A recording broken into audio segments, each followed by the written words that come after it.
5 நிமிஷம் பேசினதுக்கே கொளத்தூர்ல கொத்து பரோட்டா போட்டாங்க. வணக்கம். சிஎம் விஜய் அவர்களுக்கு ஒரு பெரிய ஒரு அட்வான்டேஜ் என்னன்னா, ஒரு பெரிய வரம் அப்படின்னு கூட சொல்லலாம். அவர் சொல்லும் ஏதோ ஒரு வார்த்தை கூட பெரிய அளவுல வைரல் ஆயிடும், ட்ரெண்ட் ஆயிடும். மக்களால் அதிகமா பேசப்படுற ஒரு வார்த்தையா அது மாறிடும். நண்பா அப்படின்ற வார்த்தை, பிகிலு அப்படின்ற வார்த்தை, ஐ அம் வெயிட்டிங், அந்த மாதிரி தான் இன்னைக்கு கரூர்ல அவர் சொன்ன ஒரு வார்த்தை இப்போ பயங்கர ட்ரெண்டிங், வைரல். அதோட சேர்ந்து அது இப்போ ஒரு சர்ச்சைக்குரிய வார்த்தையாகவும் மாறி இருக்கு. அவர் சொன்னது உங்களுக்கு கொளத்தூர்ல கொத்து பரோட்டா போட்டாங்க அப்படின்ற அந்த ஒரு வார்த்தை தான் இப்போ கரூர்ல சிஎம் விஜய் அவர்கள் நிறைய நேரம் பேசியிருந்தார், நிறைய விஷயங்களை பத்தி பேசியிருந்தார். அப்படி இருந்தாலும் இப்போ அவர் பேசுனதுல சர்ச்சைக்குள்ளான ஒரு விஷயம், விவாதமான ஒரு விஷயம், வைரல் ஆயிருக்கிற ஒரு விஷயம் அப்படின்னா அது அந்த ஒரு வார்த்தை தான். கொளத்தூர்ல உங்களுக்கு கொத்து பரோட்டா போட்டாங்க அப்படின்றது தான். அது சொல்லி இருக்கலாமா, அப்படி சொல்ல வேண்டிய அவசியம் இருக்கா அப்படின்ற மாதிரி நிறைய பேர் பேசுறாங்க. அதான் நான் சொன்னேன், சிஎம் விஜய் அவர்களுக்கு அவர் ஒரு வார்த்தை சொன்னாலே அது பெரிய அளவுக்கு வைரல் ஆயிடுது. அதுவே அவருக்கு பெரிய அட்வான்டேஜாகவும் இருக்குது. இப்போ திமுக காரங்க அவங்களுடைய பேச்சிலெல்லாம் பார்த்தீங்கன்னா பராசக்தி வசனம் மாதிரி 2 பக்கம் 3 பக்கம் பேசுவாங்க. அதெல்லாம் மக்கள் மனசில் பெருசாக பெரிய ஒரு இம்பேக்ட்லாம் கிரியேட் பண்ணாமல் இவர் சொல்கிற 1-2 வார்த்தை இந்த மாதிரி மக்கள் மனதில் நல்லா போய் பதிஞ்சிடுது. அது அவருக்கு பெரிய அட்வான்டேஜாக இருக்குது. அந்த மாதிரி தான் இப்போது கரூரில் கொத்து பரோட்டா போட்டுருவாங்க அப்படின்னு சொன்னது. அப்படி பேசுனது சரியா அப்படின்னா, ஒருத்தருடைய மனசு வலிக்கும் போது, அந்த வேதனையுடன் பேசும்போது சில வார்த்தைகள் நம்மளை அறியாமல் வந்துடும். அந்த மாதிரி வந்த ஒரு வார்த்தை தான் இது அப்படின்னு தோணுது. அதை விட இன்னும் எனக்கு ரொம்ப ஆச்சரியமாக இருந்தது, இப்படி பேசலாமா, அது சரிதானா அப்படின்னு தோணிய ஒரு வார்த்தை அப்படின்றது திருட்டு திமுக அப்படின்ற ஒரு வார்த்தையும் இன்னைக்கு கரூரில் சிஎம் விஜய் அவர்கள் பயன்படுத்தி இருந்தார். அது அது கூட அந்த வழியில் வந்திருக்கும் அப்படின்னு நினைக்கிறேன்.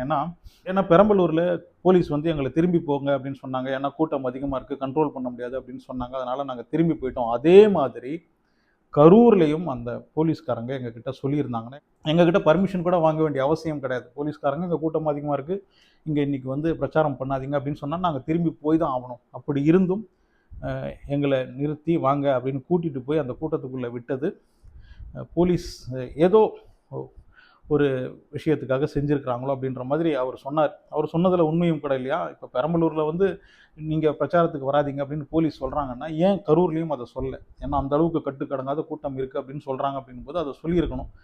அதனால் அந்த அவ்வளோ பேருடைய மரணம் அங்கே நிகழ்ந்திருக்கு அப்படின்னும் போது அந்த வலி இருக்கும் இல்லையா? அந்த வலியில் கூட இவருடைய அந்த வார்த்தை அப்படி வந்திருக்கலாம். கொத்து பரோட்டான்ற வார்த்தையாக இருந்தாலும் சரி, திருட்டு திமுக அப்படின்ற வார்த்தையெல்லாம் அந்த வேதனையில் வந்ததாக கூட இருக்கலாம். ஏன்னா நம்பிக்கை துரோகம் ஒருத்தவங்க பண்ணிட்டாங்க அப்படின்னும் போது சரியான வலி வலிக்கும் மனசு. அந்த வழியில் நம்ம என்ன பேசுகிறோம் அப்படின்றது தெரியாமல் பேசிடுவோம். ஸோ அப்படி நடந்த ஒரு விஷயம் தான். ஆனால் என்னை பொறுத்த வரைக்கும் அப்படி பேசியிருக்க வேண்டிய அவசியம் கிடையாது. சிஎம் விஜயை பொறுத்த வரைக்கும் இப்போ 55 நாள் கிட்ட ஆயிடுச்சா, திமுகவுக்கு அவங்களுடைய பேர் கொஞ்சம் கொஞ்சமாக அது மக்கள் மனசுலேருந்து திமுக அப்படின்ற அந்த ஒரு கட்சியே மக்கள் கொஞ்சம் கொஞ்சமாக மறக்க ஆரம்பிச்சிருக்கிற இந்த நேரத்தில் எலெக்ஷனுக்கு முன்னாடி சிஎம் விஜய் அவர்களுக்கு கண்டிப்பாக ஒருத்தருடைய போட்டி இருக்கணும். 1 to 1 அப்படின்னும் போது தான் மக்கள் இவரா அவரா அப்படின்ற மாதிரி யோசித்து யாருக்கு ஓட்டு போடணுமோ அதை சரியாக போடுவாங்க. அதனால நமக்கு ஒரே ஒரு எதிரி மட்டும்தான், அது திமுக தான், அந்த தீய சக்தி தான் அப்படின்ற மாதிரி எலெக்ஷனுக்கு முன்னாடி நீயா நானா அப்படின்ற மாதிரி அந்த ஒரு போட்டியை கிரியேட் பண்ணது ஓகே. ஆனால் இப்போது மக்களே கொஞ்சம் கொஞ்சமாக திமுகவை மறந்துக்கிட்டு இருக்கும்போது இவர் எதுக்கு திமுகவை பற்றி பேசணும்? இவருடைய அடுத்தடுத்து செய்ய வேண்டிய திட்டங்களை பற்றி பேசலாம், இது வரைக்கும் செய்ததை என்னென்ன அப்படின்றத பற்றி பேசலாம். பேசினார். அப்படி இருந்தாலும் பேசுறது ஒரு 15 நிமிஷம் அப்படின்னும் போது அதுக்கு திமுகவை பற்றி பேச வேண்டிய அவசியம் இப்போ இருக்கா அப்படின்றது தான் என்னுடைய கேள்வி. அது தேவையில்லை. அது திமுகவுக்கு அட்வான்டேஜாக மாறும் அப்படின்றதுனால சொல்கிறேன். இப்போது இடைத்தேர்தல் வந்தால் கூட திமுக அதில் போட்டியிடுறதுக்கு பயந்துக்கிட்டு தான் இருக்காங்க. அதிமுகலாம் இப்போ இடைத்தேர்தல் வரக்கூடாது அப்படின்ற மாதிரி தான் பயந்துக்கிட்டு இருக்காங்க. வந்தால் கண்டிப்பாக அவங்களுக்கு வெற்றி கிடைக்காது அப்படின்றது அவங்களுக்கே தெரியும். அப்படி இருக்கும்போது அவங்கள ஒரு போட்டியாக திருப்பியும் எலெக்ஷனுக்கு முன்னாடி விஜய் செய்ததை இப்போ திருப்பியும் செய்ய வேண்டிய அவசியம் இல்லை அப்படின்றது தான் என்னுடைய ஒரு கருத்து. அந்த திருட்டு திமுக அப்படின்ற வார்த்தைக்கு கூட அவர் மன்னிப்பு கேட்டாலும் தப்பு இல்லை. ஏன்னா அப்படி ஒரு வார்த்தை தெரியாமல் வந்திருக்கும் அப்படின்னு நினைக்கிறேன். அவர்கிட்டேருந்து நான் அப்படி ஒரு வார்த்தையை எதிர்பார்க்கல. ஏன்னா அது ஒரு கட்சி, திமுக, திருட்டு திமுக அப்படின்ற ஒரு கட்சியை ரொம்ப கேவலமாக நம்ம பேச வேண்டிய அவசியம் இல்லை. அந்த கட்சியில் இருக்கிறவங்க தான் அந்த கட்சியை மோசமாக நடத்திட்டு போயிருந்திருக்காங்க. அந்த கட்சிக்கு இருந்த அந்த ஒரு பேரெல்லாம் கெடுத்தது அந்த கட்சியில் இருந்த சில பேர், அந்த குடும்பம் அப்படின்னு கூட சொல்லலாம். ஸோ திமுக அப்படின்ற கட்சி கலைஞரோட ஆரம்பித்தது கிடையாது, அது அண்ணாவிலிருந்து ஆரம்பித்த ஒரு கட்சி அப்படின்றதுனால திருட்டு திமுக அப்படின்ற வார்த்தையை சிஎம் விஜய் பயன்படுத்தி இருக்க வேண்டாமோ அப்படின்றது தான் என்னுடைய எண்ணம். கரூர்ல அந்த விபத்துல இறந்து போனவங்க குடும்பத்துக்கு அரசு வேலை கொடுக்கறது வந்து சரியா? அவங்க வந்து ஒரு நடிகனை பார்க்க வந்து தானே இறந்து போனாங்க, இதுக்கெல்லாம் வந்து எதுக்கு அரசு வேலை கொடுக்கணும் அப்படின்ற மாதிரியும் சில பேர் கேட்குறாங்க. ஸ்டெர்லைட் போராட்டத்தில் இறந்து போனவங்க குடும்பத்துக்கெல்லாம் அரசு வேலையாக கொடுத்துக்கிட்டு இருந்தாங்க. அப்படி இருக்கும்போது ஒரு நடிகனை பார்க்க வந்து இறந்து போனவங்க குடும்பத்துக்கு எதுக்கு அரசு வேலை கொடுக்கணும் அப்படின்ற மாதிரியும் சில பேர் கேட்குறாங்க. மெயினாக திமுகவை சேர்ந்தவங்க தான் அந்த கேள்வியெல்லாம் கேட்டுட்டு இருக்காங்க. இந்த விபத்து நடக்கிறதுக்கு முக்கியமான காரணமே ஏற்கனவே விஜய் இன்னைக்கு சொன்ன மாதிரி தான். என்னை வந்து பெரம்பலூரில் நீங்கள் திருப்பி அனுப்பிச்சிங்க, கூட்டம் அதிகமாக இருக்குது, கண்ட்ரோல் பண்ண முடியாமல் இருக்குது அப்படின்னு அனுப்புகிறீங்க. அப்படி இருக்கும்போது கரூரில் அதை விட பெரிய கூட்டம் இருக்குது அப்படின்னும் போது அங்கே மட்டும் போலீஸ்காரங்க அவரை வாங்க வாங்கன்னு உள்ளே கூட்டிகிட்டு போக வேண்டிய அவசியம் என்ன அப்படின்னு சிஎம் கேட்டார் இல்லையா? அங்கே பெரம்பலூரில் சிஎம் விஜய் அவர்களை திருப்பி அனுப்பின மாதிரியே அனுப்பி இருந்தால் இந்த விபத்து நடந்திருக்குமா? அப்போ இதுக்கு முக்கியமான காரணம் யார்? யாருடைய அஜாக்கிரதை? யார் வந்து சரியான ஒரு திட்டமிடல் அங்கே செய்யலை? அந்த நேரத்தில் எந்த அரசுடைய ஆட்சி அங்கே நடந்துகிட்டு இருந்தது? எந்த அரசுடைய அஜாக்கிரதையால் அந்த ஒரு விபத்து நடந்தது?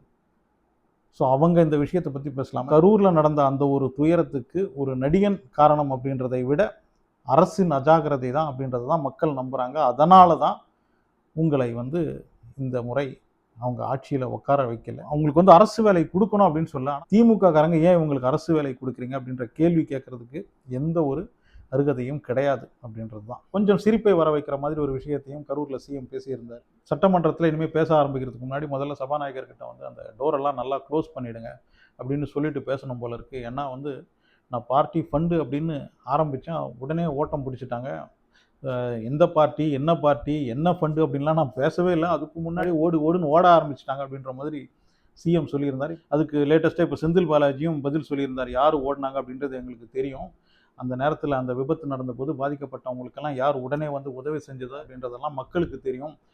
யார் உடனே அந்த இடத்த விட்டு ஓடினது அப்படின்றதும் மக்களுக்கு தெரியும் அப்படின்ற மாதிரி சொல்லியிருந்தார். செந்தில் பாலாஜி பாதிக்கப்பட்ட மக்களுக்கு உதவி செஞ்சாரோ இல்லையோ, ஆனால் உடனே அந்த இடத்துல போய் சேர்ந்திருந்தார் அப்படின்றது மட்டும் உண்மை. நான் உடனே அங்கே போய் சேர்ந்தேன், பாதிக்கப்பட்டவங்களுக்கு உதவி செஞ்சேன் அப்படின்லாம் அவர் சொல்கிறாரு. அப்படின்னா அப்புறம் ஏன் கரூரில் அவர் போட்டியிடாமல் அங்கிருந்து ஓடினார் அப்படின்றதும் ஒரு கேள்வி இருக்கு இல்லையா? கரூரை விட்டு ஓடி கோயம்புத்தூரில் போய் போட்டியிட்டார் செந்தில் பாலாஜி. அந்த ஒரு ஓட்டத்துக்கு என்ன காரணம் அப்படின்றதையும் அவர் சொல்லணும் இல்லையா? சொல்வாரா? கரூரை பொறுத்த வரைக்கும் பெரிய பெரிய வளர்ச்சி திட்டங்கள் சிஎம் அவர்கள் அங்கே கொண்டு வந்திருந்தாலும் இந்த ஃபுட்வேர் கம்பெனி இருக்கு இல்லையா, கோத்தாரி ஃபுட்வேர் கம்பெனி, நான் ஏற்கனவே ஒரு வீடியோவில் சொல்லியிருக்கேன். அவங்க வந்து ஒரு கான்ட்ராக்ட் மேனுஃபேக்சரர்ஸ் இந்த கோத்தாரி ஃபுட்வேர் கம்பெனி. இவங்க வந்து அடிடஸ் உடைய ஷூஸ் தான் அங்கே மேனுஃபேக்சர் பண்ண போகிறாங்க. கிட்டத்தட்ட 13,500 பேருக்கு மேலே வேலை கிடைக்க போகுது. அது மட்டும் கிடையாது, வேற ஒரு கம்பெனியுடனும் அவங்க பேச்சுவார்த்தை நடத்திக்கிட்டு இருக்காங்க. அப்படி அந்த கான்ட்ராக்டும் அவங்களுக்கு கிடைச்சதுன்னா கிட்டத்தட்ட 25,000 பேருக்கு மேலே கரூரில் இருக்கிறவங்களுக்கே வேலை கிடைக்கும். ஸோ கரூருடைய வளர்ச்சி வேறு மாதிரி இருக்கும். அப்படிலாம் இருந்தும் இன்னைக்கு சிஎம் விஜய் அவர்கள் கரூரில் போய் பேசுனதில் மக்களுக்கு ஒரே ஒரு வார்த்தை மட்டும்தான் ஞாபகம் இருக்குது. ஒரே ஒரு வார்த்தை மட்டும்தான் அவங்க திருப்பி திருப்பி பேசிக்கிட்டு இருக்காங்க. அந்த ஒரு வார்த்தை மட்டும்தான் இப்போ சர்ச்சைக்குள்ளாகவும் ஆயிருக்கு. கொளத்தூர்ல கொத்து பரோட்டா போட்டாங்க. இதுக்கு மேல பேசினா மொத்தமா முடிஞ்சிடும், பாத்துக்க.